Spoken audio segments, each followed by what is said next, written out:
ठीक है, फ्रेम में बन नीचे लिखना हो। अच्छा ठीक,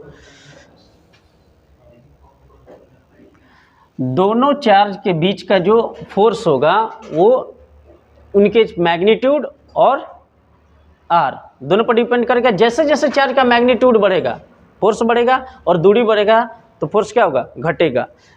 दोनों चार्ज Q1 और Q2 दोनों के बीच का जो फोर्स होगा इनके मैग्नीट्यूड बढ़ने पर बढ़ेगा और दूरी बढ़ने पर घटेगा।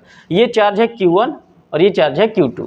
अब कोई भी चार्ज Q1 और Q2 अगर दोनों चार्ज पर अगर अपोजिट चार्ज, सोचो कि इस पर हम अगर प्लस चार्ज दे दें और इस पर माइनस दे दें, या फिर इस पर हम कोई प्लस चार्ज दे दें और इस पर माइनस चार्ज दे दें, तो इस प्लस और माइनस के बीच में क्या होगा, अट्रैक्शन फोर्स होगा।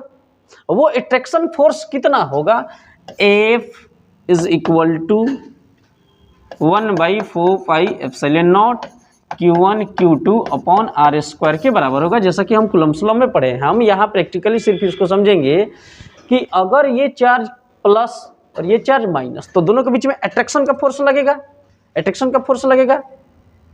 जैसे इस पर चार्ज अगर हम देते हैं प्लस और इस पर चार्ज माइनस, तो ये प्लस माइनस चार्ज को क्या करेगा, अट्रैक्ट करेगा। इस पर प्लस और इस पर माइनस अट्रैक्ट कर रहा है, इसको अट्रैक्ट कर रहा है।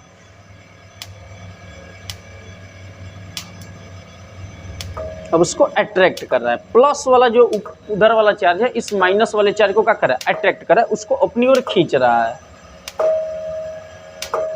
अब प्लस जब माइनस को अट्रैक्ट कर रहा है तो ये माइनस और प्लस दोनों एक दूसरे को निगलेक्ट कर रहा है। जैसे ही निगलेक्ट कर रहा है, निगलेक्ट करने के बाद अब दोनों के ऊपर तो चार्ज रहेगा नहीं, तो उसको रिपेल कर दे रहा है, उधर से ढकेल दे रहा है।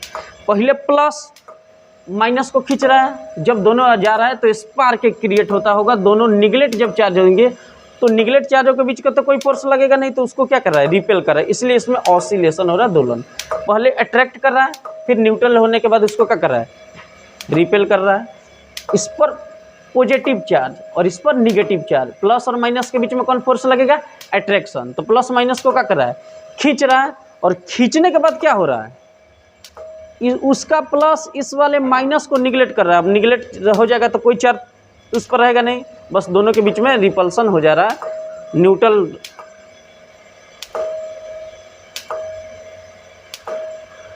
तो इन दोनों स्फीयरों के बीच, दोनों चार्जों के बीच इलेक्ट्रोस्टैटिक फोर्स लग रहा है। इलेक्ट्रोस्टैटिक फोर्स जिसको हम लोग कूलम्ब्स फोर्स भी बोलते हैं।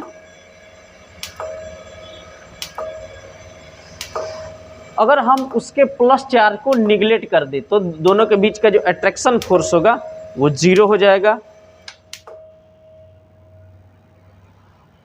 अब इलेक्ट्रोस्टैटिक जनरेटर को हमने बंद कर दिया, अब इस पर का चार्ज 0 हो गया, इसलिए अब दोनों के बीच में कोई अट्रैक्शन फोर्स नहीं लग रहा है। जैसे हम इसको चार्जेड करेंगे, मतलब प्लस चार्ज देंगे, इस पर माइनस, तो दोनों के बीच में क्या लगेगा, इलेक्ट्रोस्टैटिक फोर्स लगेगा। अच्छा, दोनों के बीच का अगर डिस्टेंस को अगर बढ़ा दिया जाए, डिस्टेंस को क्या किया जाए, बढ़ा दिया जाए, तो फोर्स क्या होगा, घट जाएगा।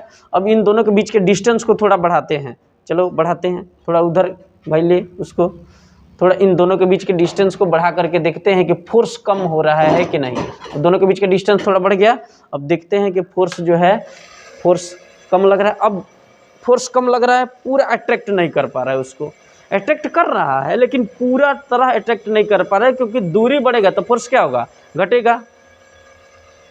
अब दूरी, अब इसके दोनों के बीच के डिस्टेंस को थोड़ा थोड़ा जैसे ही हम कम करेंगे, फोर्स क्या होगा, बढ़ेगा। देखो, अब फोर्स, दूरी कम हुआ, फोर्स क्या हुआ, बढ़ गया। तो फोर्स जो होता है डिस्टेंस के इन्वर्सली प्रोपोर्शनल, स्क्वायर के इन्वर्सली प्रोपोर्शनल होगा। जितनी दूरी कम रहेगी फोर्स उतना ही क्या होगा, अधिक हो जाएगा, और जितना ही दूरी अधिक होगी फोर्स उतना ही कम लगेगा।